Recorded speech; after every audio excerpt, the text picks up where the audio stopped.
Hey kids, Saw Surgeon here.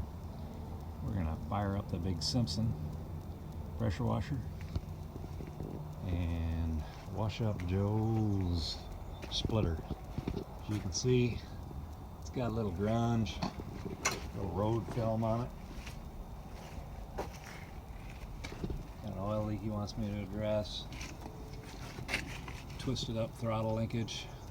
Let's see if we can make sense out of that. Yeah, got a few things to do, so stick around and try to get this thing squared away. What do you think? All right, here we go. Okay, so before we get too far into this, let's check the oil. Why not? Where it's at. It is right about there. I'm happy with that. If you are, I guess I'm happy with it even if you're not. So, okay. Let's check the fuel. Ooh, she's full. Okay. So let's see what Honda's going to do here.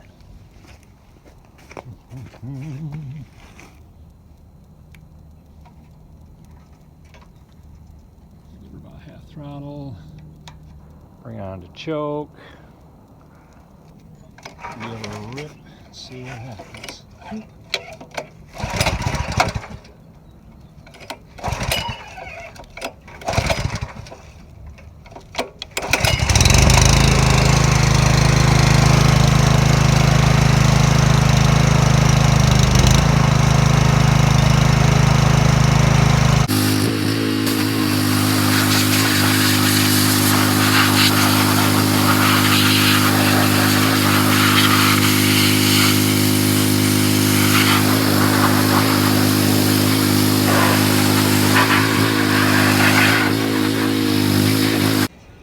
Alright, so what we're going to do is take this throttle linkage off and try to straighten it out. Straighten up, kids. So, that was a little Torx bit, T10 on that end, dealing with a Briggs Stratton 11 horse. Pretty common system on a lot of Briggs Stratton. So you can see how that's all wadded up. I think we'll be able to straighten that out and make some sense out of it. So.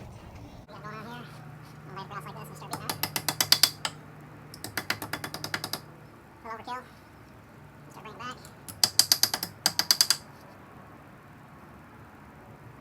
I'm pretty happy with that. Okay. See if that works any better. Alright, so in this clip we're getting ready to extract the fuel tank. First thing I noticed was there was only one nut holding that main bracket on and it was loose. So it never hurts to go over this stuff periodically. Get these straps out of the way so we can rip the tank off. As I got in there I found the fuel line was cracked on both ends and it had been worked on before, so get this piece out of the way. You can see all the trash that built up in there. Okay, in this part we're going to finish. Actually, I'm taking the shroud loose, or there's probably one of those screws, yeah, held the dipstick tube, so I'm taking that out. Try to keep any debris from dropping down in the crankcase. Just wiping it down, looking for cracks, and then this being a plastic molded piece, there could be burrs even from the factory that got overlooked. So you just inspect all that. That all looked good and smooth. Where I noticed a little more of a problem was this rubber bushing. It's actually threaded, and so it's supposed to thread into that crankcase and then just be a slip fit into the dipstick tube. And so I just cleaned it, sprayed it off with brake clean, and then siliconed it, and that worked. Seemed to seal it up. I decided to go ahead and pull the shroud off. We're going to check the recoil out.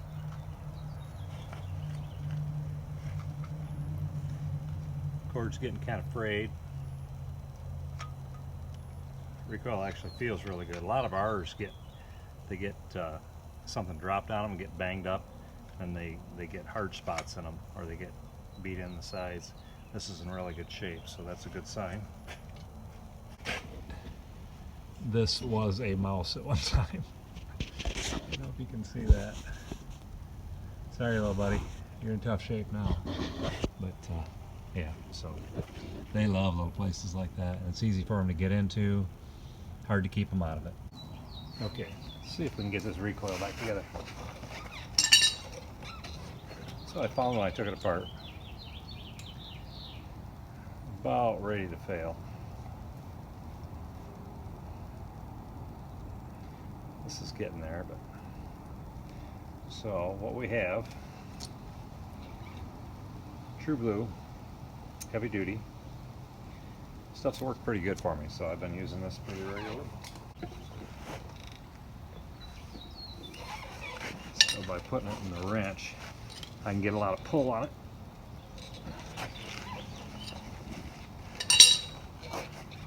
Get a good hard knot out of it.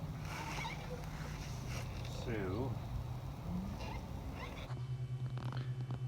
okay, so now we're going to thread the spool up, get that all ready. Got to make sure that, unfortunately, the camera angle isn't real good for what I'm trying to do here. I'm more focused on the job at hand, so forgive me that if you would. But as I put that rope in there, you just want to make sure that the knot doesn't stick up and interfere with anything. I always clean these really good, and then I spray them down with like a dry graphite. It doesn't pay to have anything damp or wet in there because it'll attract dust and dirt and whatnot. So the dry film is the best way to go. You're putting these dogs in Briggs Stratton and several other brands too, but there are slots in that white cap that I put on there, and those are guides for those dogs. And then that cap is held down with that screw, and there's a spring in there, and it keeps tension on it. It turns, but it has drag to it, and that drag is what throws those dogs out. It's not just inertia. So it's actually not inertia at all. So then I always just check and make sure I've got enough recoil tension on it, and then I'll slip a little loop in, and all that does is just keep the rope pulled out part way, so I'm not fighting with the tension of the spring, so that now I can thread that handle and then get a good knot on that. And I'll do the same procedure before. I'll take and slip it in that wrench. I just found that I can get so much, if you want it, if it's going to slip, a lot of times you don't have much room to put very much knot in there, so if you're going to have it slip, you want it to slip out in the shop. Once it goes out the door, you don't want it coming back for that reason. So we're going to wipe down. Got to polish this thing up. Got to make it look like Joe's premium Firewood machine. Pointing out the model and spec number and stuff. Those are numbers that you want to have on hand if you call for your Briggs & Stratton parts. They like to have all the numbers.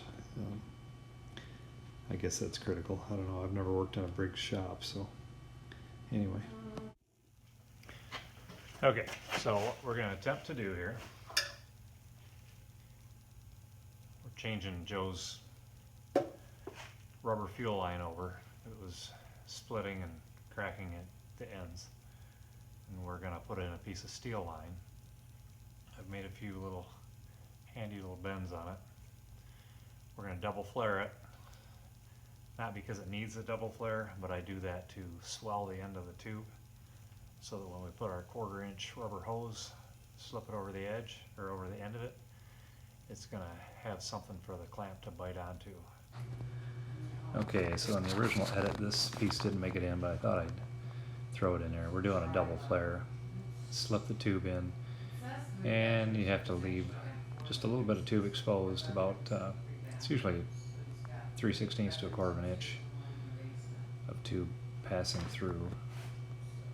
Then there's a little, I don't know if I show it very well, I don't, but there's a little adapter that goes in there, and then the clamp. And what that adapter does is it helps that tubing to roll, not just like swell out. but it actually curls it in, and so that's where you get your double flare. This doesn't need to be a double flare, but it just, there's no burr with a double flare, and so that's why I do that way. I may call them brake lines and fuel lines and stuff. It just doesn't pay to use adapters and try to cheat. Okay, here now we're gonna do the final fit on that fuel line. No, we don't have any plans. Originally that was all rubber hose, and so the clamps for their into the shroud, they just were intended for a 1/4 inch line. Well, since I'm running a 1/4 inch steel line, which is a lot smaller in diameter, I took 2 pieces of 1/4 inch rubber hose and just cut them about 1 inch long and then slit them so that I can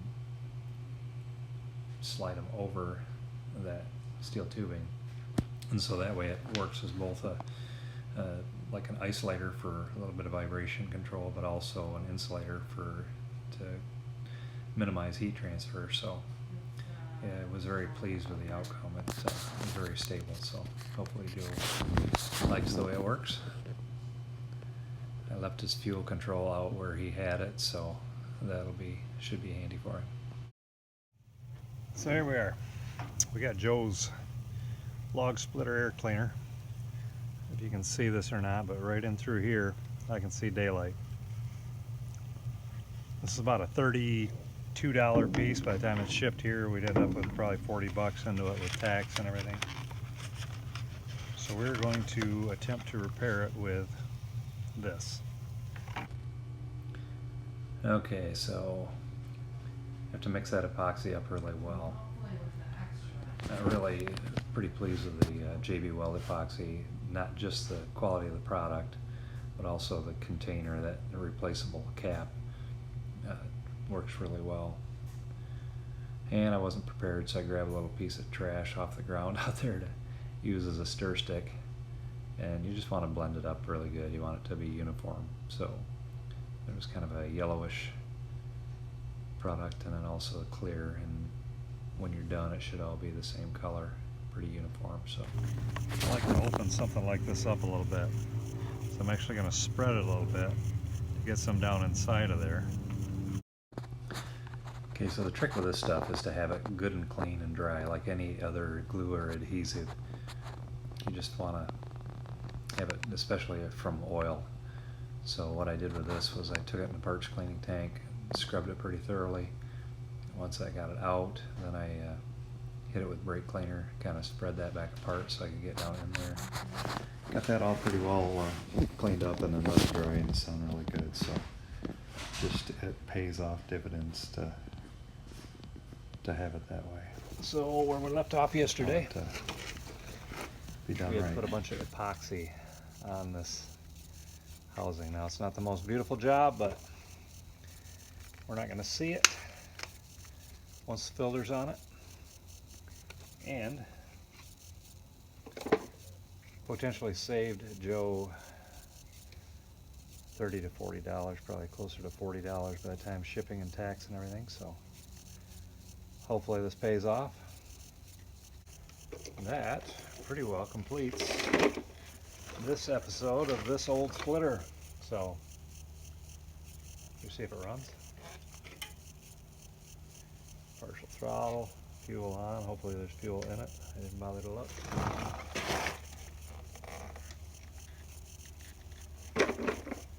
To get my phone off from the deck so we don't drop it.